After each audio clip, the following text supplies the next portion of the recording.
Hello everyone, and welcome to my Young and the Restless Official 24 channel. I hope everyone is having a wonderful day.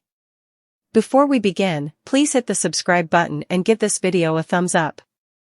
Phyllis Summers had reached her breaking point, and everyone in the room could feel the temperature spike the second she snarled, "Give it to me." Her voice sliced through the tension like a razor, vibrating with fury, fear, desperation, and a chilling kind of determination that made Kane Ashby's pulse jolt. He clutched the tiny USB drive tighter in his palm, his last remaining piece of leverage, his one shred of control in a situation spiraling faster than he'd ever imagined, while Phyllis stepped closer, her eyes blazing with a dangerous glint that made it painfully clear she wasn't bluffing.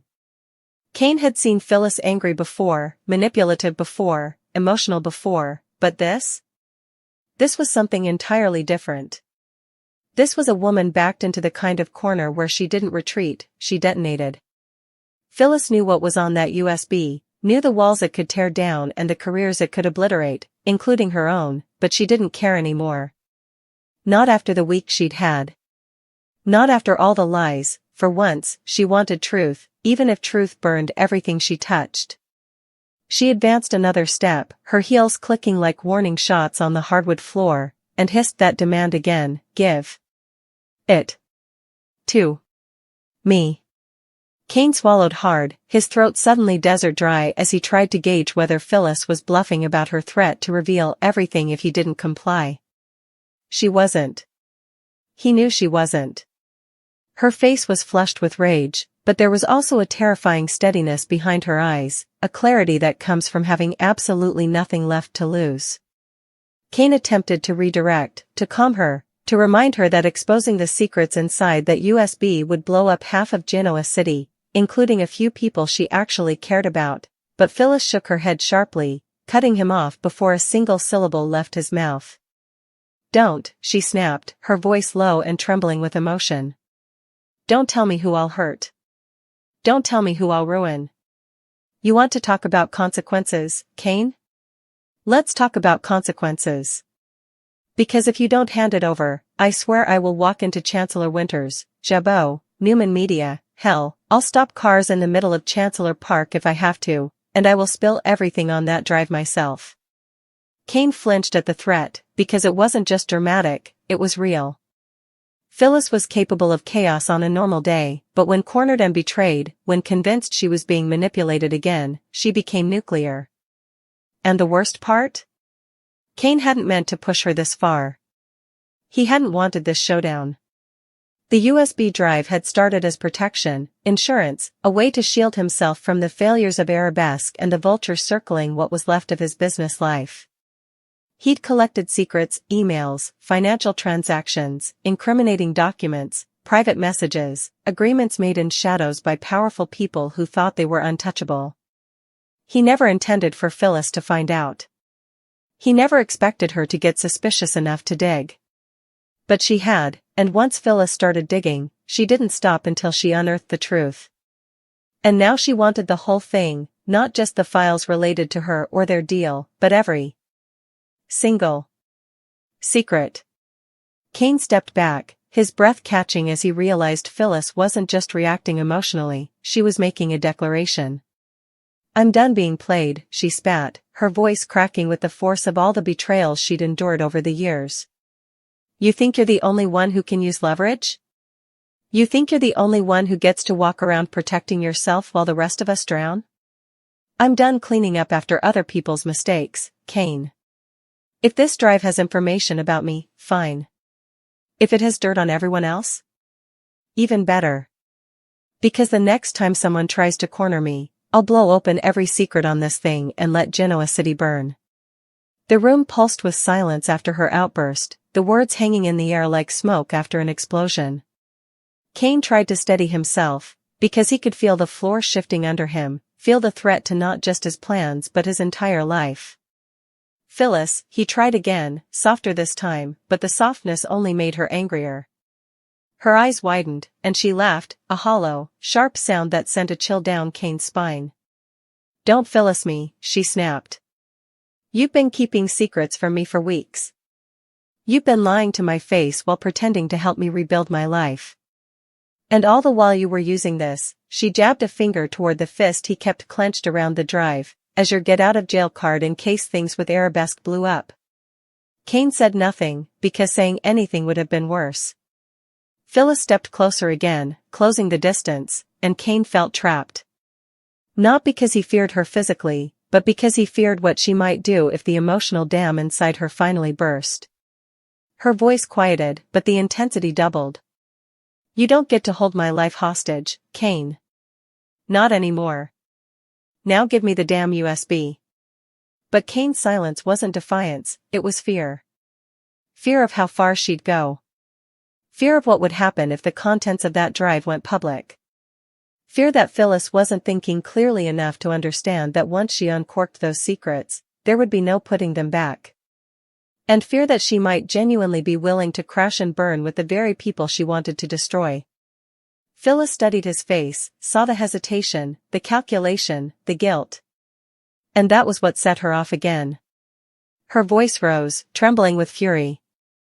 You think you're protecting me by keeping it? She barked. No. You're protecting yourself. You're protecting the people who used you. The people who will throw you under the bus the second this little drive stops being useful. Her eyes glistened, but not with weakness. With rage-fueled resolve. Hand it over, Kane. Or I swear I'll expose everything I already found out, and I will not stop until every secret in this city is dragged into the light. Kane's hand shook. He knew he was losing. He could feel it in the way his chest tightened, the way Phyllis's presence seemed to grow larger, stronger, more volatile by the second. He felt like he was staring at a storm he couldn't outrun, couldn't negotiate with, couldn't talk down from the ledge. Phyllis was no longer threatening to expose the USB. She was promising it. And if she got her hands on it, she'd have the power to bring down anyone she wanted, including him. The USB wasn't just information. It was dynamite. It was leverage. It was nuclear-level truth. And Phyllis wanted it not because she planned to use it, but because she wanted the power to decide when the truth came out. She wanted control back after months of being manipulated by almost everyone in her orbit. Kane opened his mouth to plead, to reason, to barter, maybe offer her copies of only the files that applied to her, but Phyllis's eyes hardened instantly, as if she could read his thoughts before he voiced them. Don't you dare offer me a compromise, she hissed. Don't you dare try to edit the truth before I see it. I want the whole thing. Every file. Every name. Every lie. Every betrayal. You don't get to choose what I know. She stepped closer than before, now mere inches away, her voice barely more than a whisper but somehow sounding louder than her earlier threats. Give me the drive, Kane. Because if you don't, I will make sure the people who think they're untouchable find out you were the one collecting their secrets. And when they come hunting for someone to blame, they won't be coming for me. Kane closed his eyes, defeated. He'd lost. Not because Phyllis broke him, but because he knew she meant every word. If he didn't hand over the USB, she'd expose him first, then everyone else, and the fallout would be catastrophic. His hand slowly loosened around the drive, his fingers trembling as he extended it toward her. Phyllis didn't snatch it the way he expected. Instead, she reached out slowly, deliberately, her breathing sharp and unsteady. When her fingers closed around the USB, Kane felt the world shift, as if the power dynamics of half the city had just been rewritten in a single motion. Phyllis held the tiny device in her palm, staring at it like it was something alive, something dangerous, something worth fighting the entire world for. And then she looked up at Kane with a cold, chilling finality that made him step backward. From now on, she whispered, her voice eerily calm, no one manipulates me. No one hides anything from me. And no one uses secrets to control me ever again. She stepped back, the drive now safely in her grasp, her expression transforming into something Kane could only describe as lethal confidence. You should hope, she added softly, that I never need to use what's on here. Because if I do, this town won't survive it. Without another word, Phyllis turned on her heel and walked out, leaving Kane frozen, breathless, crushed under the weight of what had just happened. The door closed behind her with a quiet click, but in that sound was the promise of war, of truth, of revenge, and of a Genoa city that would never, ever be the same again. Phyllis didn't slow down, not on the steps, not on the sidewalk, not even as the sharp winter air blasted against her flushed skin like shards of ice. She clutched the USB so tightly in her hand that the edges pressed into her palm, leaving tiny crescents of pain, but she welcomed it. It grounded her. It reminded her of what she had just taken back, her power, her agency, her leverage over a city full of liars who had spent years playing chess with her life. As she marched toward her car, her heart thundered, each beat quickening with the realization of what she now possessed. Secrets. Real, explosive, life-destroying secrets. Not hearsay. Not rumors. Not speculation. This was the kind of information people destroyed evidence for. The kind they buried with bribes and threats. And now she had it. All of it. The knowledge didn't frighten her, it electrified her. For the first time in months, Phyllis felt awake, alive in a way that made her pulse spark with adrenaline. She unlocked her car, slid into the driver's seat, and exhaled shakily, staring at the tiny device resting in her trembling hand. Finally, she whispered to herself. Finally, I'm the one holding the match. But with power came clarity, and the sobering awareness that having the USB meant she had also just crossed a point of no return. Cain wasn't the only one who would come for her after this. No, the moment the secret holders discovered their sins were no longer buried, hell itself would arrive at her doorstep. And Phyllis Summers wasn't hiding. Not this time. Back inside his office, Cain slammed his fist against the edge of his desk, his breathing ragged. He felt the loss like a physical wound, a tearing sensation in his chest where panic now thrashed violently. What did I just do? He whispered, grabbing his hair with both hands, his mind racing through worst-case scenarios faster than he could process them. Phyllis with the USB wasn't a problem. Phyllis angry wasn't a problem. Phyllis betrayed wasn't even a problem. But Phyllis determined? Phyllis with leverage? Phyllis with ammunition? That was a catastrophe. Because she wasn't controlled by fear. She wasn't controlled by logic. She was controlled by emotion, by instinct, by a lifetime of clawing her way out of pits other people dropped her into.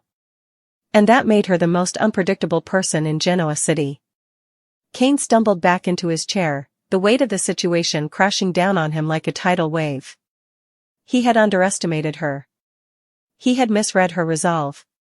He had pushed too hard.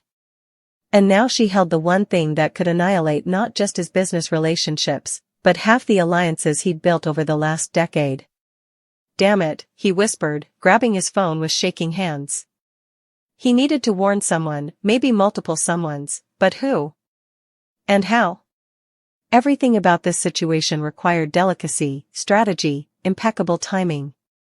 But delicacy was impossible now. Because Phyllis had left with a promise in her eyes, a vow that she wasn't hiding anymore. Cain stood abruptly, pacing, running his hands over his face as the horrifying reality set in. If anyone found out that he was the one collecting those secrets, he'd be ruined long before Phyllis ever released a single file. He was out of time. Out of leverage. Out of control. And Phyllis Summers was walking around Genoa City with a loaded weapon disguised as a thumb drive. Cain felt sick. Truly sick. Meanwhile, Phyllis wasn't heading home. She didn't trust herself to go somewhere predictable. Not when people would soon start digging. Instead, she drove straight to the only place she believed she could think clearly, the rooftop of the Abbott Towers parking structure. Cold, quiet, overlooked. No prying eyes. No interruptions. Just space, space to breathe, space to decide her next move. She pulled into a corner spot, threw her car into park, and leaned her head back against the seat as her breath created small clouds in the icy air. Her fingers twitched with anticipation as she stared at the USB again, and for a moment, a flicker of doubt seeped into her mind. Not about taking it, she didn't regret that. She regretted why she needed it. She regretted that Cain, someone she actually believed cared about her, someone she thought could be different, had chosen to secret keep and manipulate just like everyone else. "Why do I always end up here?" she murmured. Betrayed, cornered, underestimated. But this time was different. Because this time, she wasn't going to cry about it. She wasn't going to run from it. She wasn't going to pretend to be fine. No, this time she was going to make sure no one ever forgot what she was capable of. She opened her laptop, her breath hitching as she inserted the USB into the port. The computer chimed, and a folder popped up instantly.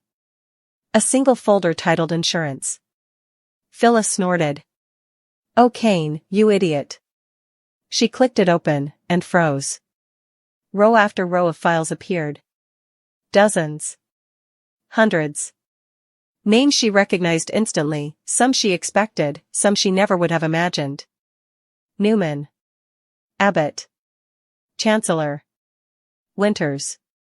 Even a few lesser players who had no business being tied to these kinds of secrets. Emails with subject lines that made her pulse spike. Confidential financial documents. Screenshots of messages. Contract drafts not meant for public eyes. Photos.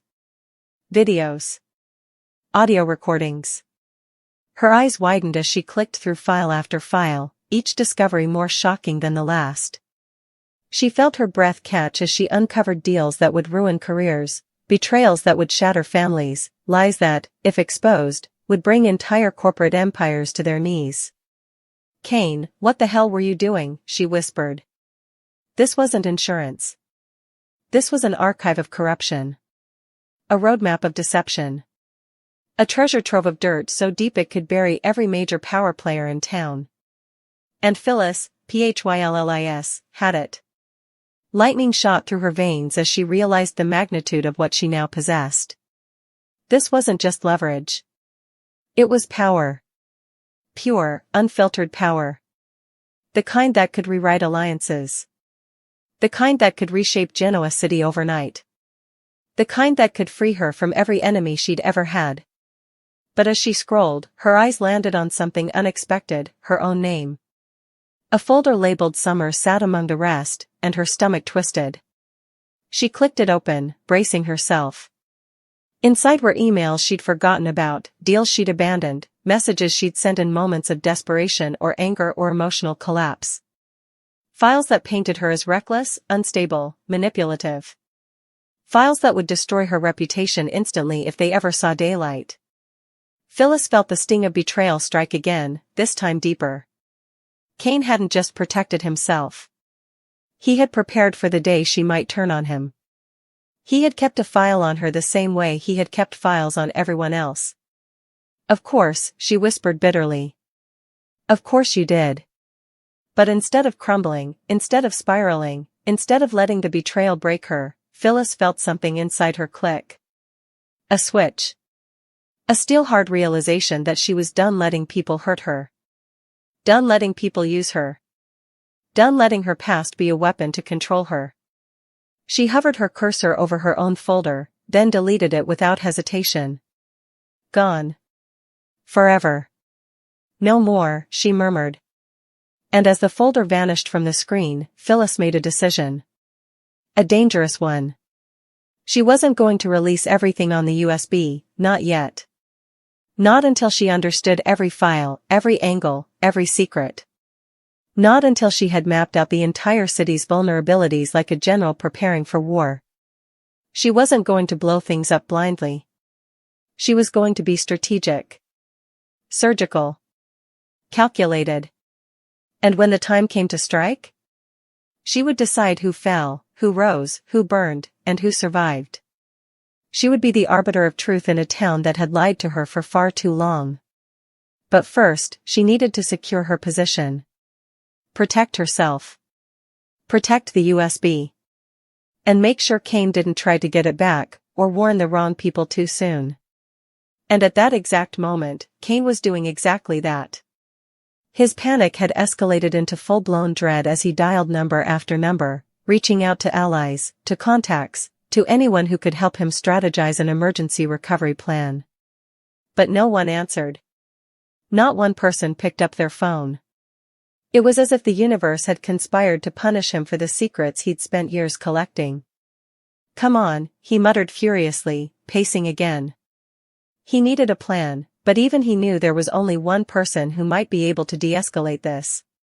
Someone who understood Phyllis.